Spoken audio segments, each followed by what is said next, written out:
Mambo vipi mtazamaji wa Nakivona Media? Leo tuko hapa na mwimbaji wa Injili Oby Alpha tukipiga naye story mawili matatu juu ya albamu yake mpya ya Tabasamu. Oby, mambo vipi? Mungu ni mwema. Mungu ni mwema kabisa. Bwana Yesu asifiwe Oby Alpha. Amina. Nimeanza moja kwa moja unajua tena mtaani tunavyoishi. Kwenye hii albamu yako mpya, mategemeo yake yakoje?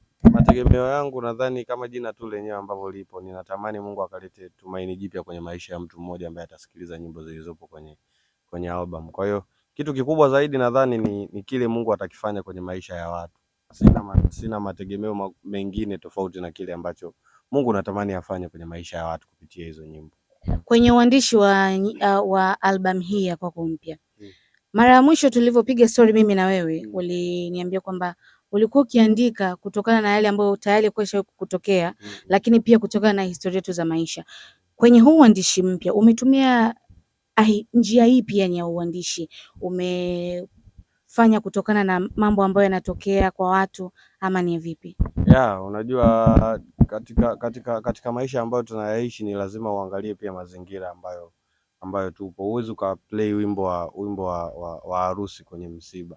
Kwa hiyo kitu ambacho Mungu atanifundisha mimi kupitia maisha yangu binafsi na maisha ya watu wangu wa karibu, basi ndio hicho nitakideliver kwa watu, kwa sababu ninatamani Mungu azungumze na watu kupitia mimi. Sitamani mimi nijizungumzie kwa watu. Kwa hiyo mazingira ambayo nimekuwa nikiyapitia kila siku na experience ambazo nimekuwa nikizipitia kila siku, lakini pia neno la Mungu kwenye hizo nyimbo. Kwa hiyo hakuna sehemu nyingine yote ninaweza kutoa nyimbo zaidi ya kutoka kwenye neno na mazingira halisi ambayo tunaishi kila siku.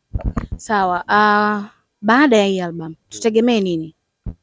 Baada ya album nadhani mtegemee video nyingi kutoka kwenye album, kwa sababu nyimbo ni nyingi, na ninachomshukuru tu Mungu ni kuwa watu wamezipokea vizuri sana hizo nyimbo, na nadhani wategemee kumuona tu Oby akiendelea kumtumikia Mungu, kwa sababu nimemuona Mungu akifanya vitu kwenye maisha yangu. Nadhani last time tulikuwa tumekutana na wewe nilikuja na bodaboda, lakini sasa hivi umeniona nimekuja na gari. Kwa hiyo ninaona Mungu akifanya kitu kwenye maisha yangu na mimi ninamtumikia yeye. Kwa hiyo mtegemee kumuona Oby Alpha akiendelea kumtumikia Mungu kwa nguvu zaidi na zaidi.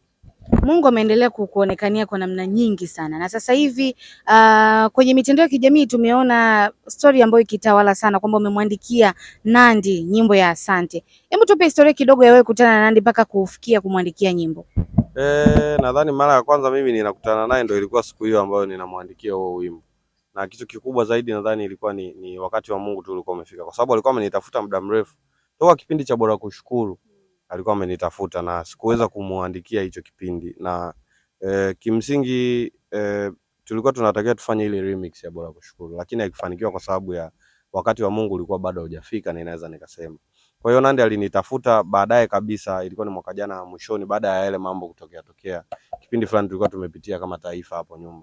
Akaniambia alikuwa anatamani aandike tupate wimbo wa kuwatia moyo watu, wa kuwafariji watu kutokana na hizo situations.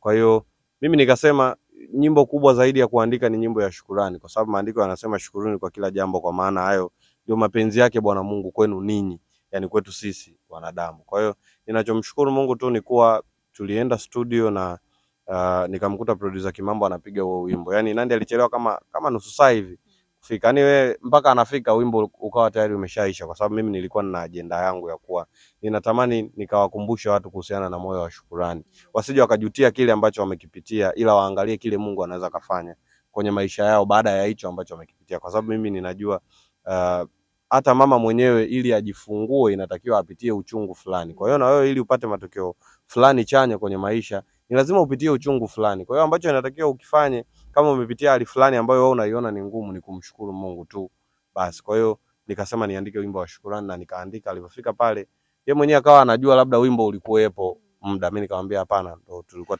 tunaandika. Kwa hiyo akakuta ndo nimemalizia, niko verse ya pili nadhani namalizia pale. Kwa hiyo tulivyomaliza akaanza kuingiza, naye alifanya vizuri. Kwa hiyo ninadhani ulikuwa ni wakati wa Mungu tu mpaka kufanikisha hiyo project. Kumwandikia mwanamuziki wa secular nyimbo, kwako wewe inakuchukua muda gani mpaka kukubali kumwandikia nyimbo? Kwanza kabisa nipate amani, lakini kitu kikubwa zaidi mimi mpaka nilishawahi kumuuliza babangu wa kiroho kuhusiana na Nandy. Nikamwambia kuna kitu kiko hivi na hivi na hivi na hivi, unanionaje? Akasema mimi ninakushauri ufanye. Kwa hiyo mimi mwenyewe nilipata amani na babangu wa kiroho pia alitoa hiyo ruhusa kwa sababu aliona kuwa kitakuwa kitu kizuri, na wote mnaona wimbo umetoka, umekuwa mzuri, na mimi ninatoa hata uwanja kwa waimbaji wengine wa secular. Kama anataka nimwandikie wimbo wa Injili, basi nitamwandikia wimbo wa Injili, lakini tofauti na hapo hatutaweza kushirikiana, hatuwezi kukutana yani kabisa. La mwisho, una nini la kuambia wanaokusikiliza, wanaofuatilia nyimbo zako za Injili? Kitu kikubwa kabisa tu cha kuambia ni kuwa Mungu anawapenda, lakini mimi pia ninawapenda, na ninawashukuru sana kwa support ambayo wamekuwa kinionyesha toka kipindi hiko. Wamenitambua mimi kama Obi Alpha, mwimbaji wa nyimbo za Injili, lakini pia ninakushukuru sana my sister kwa support ambayo wamekuwa kinisupport kila siku, lakini pia ninawashukuru sana na Kivona, inaitwa na Kivona, si ndio? Na Kivona Media kwa hii support, kwa sababu hao watu ambao pengine wananitazama sasa hivi walikuwa hawajui hata kama kuna mtu anaitwa Obi Alpha, lakini nyewe mkasema mchukue jukumu la kumsupport huyu mtu ili mkaweze kumuonyesha kwa watu. Kwa hiyo Mungu awabariki sana, lakini pia ninawashukuru sana watu wote kwa kuendelea kunisupport. Mungu anawapenda, ninawaombea amani na mafanikio tele. Asante sana na uwe na siku njema. Amen, ubariki. Amina. Bwana, huyo ni Obi Alpha na tutaendelea kupo naye. Endelea kusubscribe akaunti zetu za na Kivona Media, lakini usiache kufuatilia album ya Tabasamu kutoka kwa Obi Alpha. Langu jina ni Binti Lubigisa. Asante.